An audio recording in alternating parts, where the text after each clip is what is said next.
आज इजराइल और हमास के बीच में जो जंग छिड़ी है उसके 16 दिन हो गए हैं। उसी पर हम आपको अपडेट देने के लिए इस वक्त आए हैं। आप हमारे आसपास देख लीजिए, वो तबाही की तस्वीरें आपको दिख रही होंगी बगल की स्क्रीन्स पर। जो अभी तक 16 दिनों के इस युद्ध में तबाही हुई है वो हम आपको दिखा रहे हैं, और कैसे 3 मोर्चे खुल गए हैं इस जंग के, वो भी हम आपको बताएंगे। क्योंकि पहले हमास और इजराइल के बीच में जंग थी, धीरे धीरे इस जंग में हमास के बाद हिजबुल्लाह शामिल हो गया, और अब हूती विद्रोही जो हैं वो भी इस जंग में शामिल होते नजर आ रहे हैं। तो 3 जो फ्रंट हैं युद्ध के वो खुल गए हैं, और इजराइल इकलौता लोहा ले रहा है। इस पर हम आपको बताएंगे पूरी डिटेल, ग्राउंड जीरो पर भी ले चलेंगे। और आगे बढ़ते हुए हम आपको यह भी बता दें कि इन 16 दिनों में दुनिया ने इजराइल में हमास का खौफनाक हमला देखा है, और उसके बाद इजराइल का इंतकाम भी देखा है। हर गुजरते दिन के साथ अंतर्राष्ट्रीय मंच पर घटनाक्रम तेजी से बदल रहा है, क्योंकि इजराइल के इंतकाम की बारूदी धमक सिर्फ गाजा तक सीमित नहीं है, बल्कि लेबनान और सीरिया तक अब यह सुनाई देने लगी है। उसके बाद यह सवाल उठने लगा है कि क्या इजराइल और हमास के बीच जारी जंग दुनिया को तीसरे विश्व युद्ध में धकेल देगी। इसी सवाल के जवाब के लिए हमारे साथ डायरेक्ट वॉर जोन से मौजूद रहेंगे अभिषेक उपाध्याय और आशीष सिंह, जो लगातार 16 दिनों के इस जंग के मैदान पर बने हुए हैं, और इस जंग में जो जंग छिड़ी है उस पर होने वाले हर एक मिलिट्री डेवलपमेंट और डिप्लोमेटिक एंगल पर खबरों को विस्तार देंगे। हम उनसे बातचीत करेंगे, लेकिन शुरुआत एक बड़ी खबर के साथ करते हैं। इजराइल हमास जंग पर यह बहुत बड़ी खबर आपको बता दें कि जंग की आंच अब सीरिया तक पहुंची है। सीरिया में इजराइल की स्ट्राइक हुई है, रिपोर्ट्स ये बता रही हैं। अलेप्पो और दमिश्क में स्ट्राइक हुई है। दमिश्क एयरपोर्ट पर 2 लोगों की मौत भी हुई है। ये बड़ी अपडेट हम आपको दे रहे हैं। इजराइल हमास जंग पर बढ़ती हुई जंग, और लगातार ये जंग और विध्वंसक होती जा रही है। सीरिया में इजराइल ने एयर स्ट्राइक की है, रिपोर्ट का ये दावा है। अगली बड़ी खबर अपडेट आ रही है, वो भी जान लीजिए। वॉर जोन में इजराइल का बड़ा एक्शन हुआ है, बहुत बड़ा एक्शन हम आपको बता रहे हैं। सीरिया के साथ लेबनान में भी एक्शन हुआ है। ये बड़ी सीरिया में ये जो एक्शन हुआ है उसकी तस्वीर हम आपको दिखा रहे हैं। इजराइल का हिजबुल्लाह पर एक बड़ा अटैक हुआ है। हिजबुल्लाह पर लगातार हमले कर रहा है इजराइल, और अभी की अपडेट हम आपको बता रहे हैं। लेबनान बॉर्डर पर इजराइल का एक बड़ा एक्शन भी हुआ है। ये अपडेट हम आपको बता रहे हैं। इजराइल में हमले की फिराक में है आतंकी। लगातार बड़ी अपडेट्स आ रही हैं। युद्ध के 16 दिन बीत चुके हैं, और अभी भी ये युद्ध लगातार खतरनाक और विध्वंसक होती जा रही है। अपडेट हम आपको बता दें कि लेबनान बॉर्डर पर इजराइल का बड़ा एक्शन हुआ है। हिजबुल्लाह के ठिकानों को तबाह किया गया है। इजराइल में हमले के फिराक में आतंकी हैं।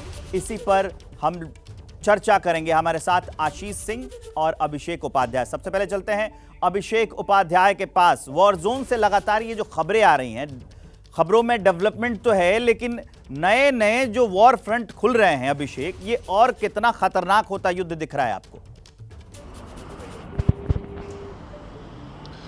यही जो है इस युद्ध को लेकर के सबसे बड़ी आशंका है कि इस युद्ध का दायरा फैल रहा है। और देखिए, सीरिया में मैं अलेप्पो तक जा चुका हूं। अलेप्पो जो है टर्की के बॉर्डर पर बहुत ही पुराना शहर है, और वहां पर अटैक का मतलब सीधा सा ये है कि किस तरह से इजराइल पर मल्टी फ्रंट अटैक की तैयारी है, और उसको देखते हुए इजराइल की ओर से ये अटैक किए जा रहे हैं। दमिश्क पर हमला होना, अलेप्पो पर हमला होना, लेबनान में निशाना बनाना, ये सब जो है ये दिखा रहा है कि ये जो पूरी लड़ाई है ये सिर्फ इजराइल और बनाम हमास की नहीं रह गई है, इसमें दूसरे प्लेयर भी एंट्री ले चुके हैं। और इजराइल के साथ ये नई बात नहीं है। 1967 का आप वॉर देखिए, जिसमें कि तमाम सारे जो पड़ोस के मुल्क थे वो इजराइल के खिलाफ उतर आए थे मैदान में। तो वही तस्वीर एक बार फिर से दिखाई दे रही है, और इसीलिए स्केल आने वाले वक्त में और भी बढ़ने की संभावना है। बड़ा हो सकता है ये स्केल। अभिषेक जो बात कर रहे हैं उसी को मैं थोड़ा और विस्तार दे देता हूं। ट्रिपल अटैक इजराइल का टारगेट, कैसे ये जो वॉर जोन है वो और आगे बढ़ता जा रहा है, वो हम आपको बता देते हैं डिटेल में। गाजा पट्टी जो है हमास से सीधी जंग इजराइल कर रहा है, ये एक वॉर फ्रंट है। आप देख लीजिए हमारे ओर कि जो ट्रिपल अटैक, जो 3 जो नए मुहाने खुल गए हैं जंग के, उसमें सबसे पहले तो नाम आता है गाजा पट्टी का, जो इसमें हमास से सीधी जंग में इजराइल है। उसके बाद क्या हुआ, जो लेबनान है, अब जो लेबनान है वो भी हिजबुल्लाह के ओर अटैक करने लगा है। क्योंकि अब अगला सीरिया जो है वो भी हूती विद्रोही जितने हैं वो भी उसमें शामिल हो गए हैं। तो तीन जो हैं 3 वॉर फ्रंट खुल गए हैं और इससे जो युद्ध है ये और विध्वंसक होती जा रही है। आगे हम आपको ये भी जानकारी दे देते हैं कि ये जो ट्रिपल अटैक है और इजराइल जो इन्होंने टारगेट बनाया हुआ है, हमास, हिजबुल्ला और हूती, 3 ऐसे नाम हैं जो तीनों युद्ध के मैदान में हैं और तीनों जो है इजराइल से लुआ ले रहे हैं। गाजा पट्टी में सक्रिय, लेबनान में एक्टिव हैं, ईरान के समर्थन में। और दूसरी जानकारी ये भी है कि गाजा में सीधी टक्कर लेबनान बॉर्डर पर है और यमन से ये ऑपरेट कर रहे हैं, ये भी जानकारी है। 25,000 आतंकी हैं, 60,000 से ज़्यादा हैं और 1 लाख से ज़्यादा इनकी संख्या है, हम आपको बताएंगे। और इस बीच एक बड़ी खबर आपको ये दे दें कि खबर है ये मिडिल ईस्ट से। मिडिल ईस्ट को लेकर यूएस की बड़ी तैयारी है, एडिशनल एयर डिफेंस सिस्टम भेजेगा यूएस। मिडिल ईस्ट में एडिशनल थार्ड भेजेगा यूएस, अतिरिक्त पैट्रियट बटालियन भी होगी तैनात। अमेरिका के रक्षा मंत्री लॉर्ड ऑस्टिन बोले, ईरान में छद्म युद्ध और उसके कारण बढ़ते तनाव के चलते ये फैसला लिया गया है। ये बड़ी अपडेट हम आपको दे रहे हैं। आशीष सिंह हमारे साथ जुड़े हुए हैं। आशीष, 2 पहलू हैं, एक और तो अमेरिका शांति की बात करता है और एक और वो ये भी कह रहा है कि ईरान के छद्म युद्ध के चलते हम उसको थाट दे रहे हैं। इसका क्या मायने है? देखिए, जब इजराइल वर्सेस हमास हो रहा है, जिसको कि Muslim world, Arab world Israel versus फिलिस्तीन का रंग देने की कोशिश कर रहा है, ऐसे में अमेरिका का जो एक्शन हुआ है, basically 2 carrier battle group deploy किए गए हैं। तो फिर बाकी जो फिलिस्तीन के नाम पर सपोर्ट करने वाले देश हैं वो जाहिर सी बात है कि आएंगे, लेकिन उसमें लेयर्स हैं।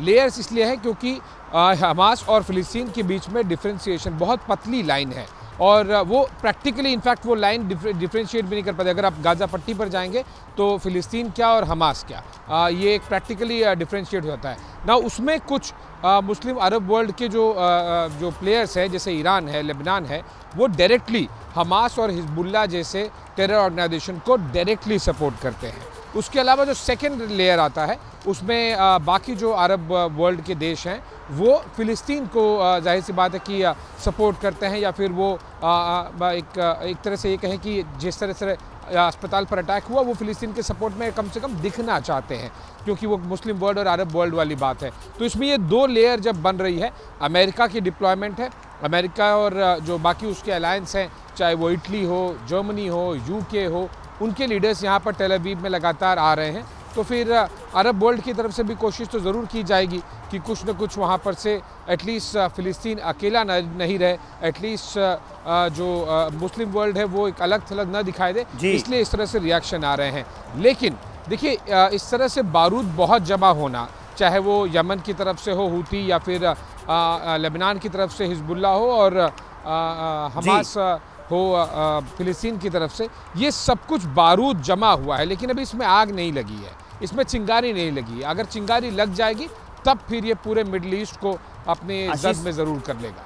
बहुत अच्छा एक्सप्लेन किया आपने। आप वापस आपके पास लौटूंगा, लेकिन एक वर्ड जो हमने थार्ड का इस्तेमाल किया, मिडिल ईस्ट में जो थार्ड की दहाड़ है वो हम इसके बारे में दर्शकों को जानकारी दे दें। थार्ड का मतलब है terminal high altitude area defence, THAAD, terminal high altitude area defence. US का सबसे शक्तिशाली मिसाइल डिफेंस सिस्टम है। ये बेहद ताकतवर है और इसमें TPY-2 रडार से ये लैस भी होता है। हिट एंड किल तकनीक सिस्टम पर यह काम करता है। इसके मिसाइलों की जो रफ्तार होती है वो बहुत ज्यादा होती है, वो 10,000 किलोमीटर प्रति घंटे की रफ्तार से ये चलती हैं। इसकी मिसाइलें इतनी रफ्तार चलती हैं, 200 किलोमीटर की दूरी और 150 किलोमीटर की ऊंचाई, ये उनकी रेंज होती है जो मिसाइलें उनसे फायर की जाती हैं। SRBM और MRBM और IRBM नष्ट करने में भी ये सक्षम होते हैं, इतने पावरफुल होते हैं ये थार्ड, और इसे वो दे रहा है अमेरिका इजराइल को। ये कह रहा है क्योंकि ईरान जो है वो छद्म युद्ध लड़ रहा है।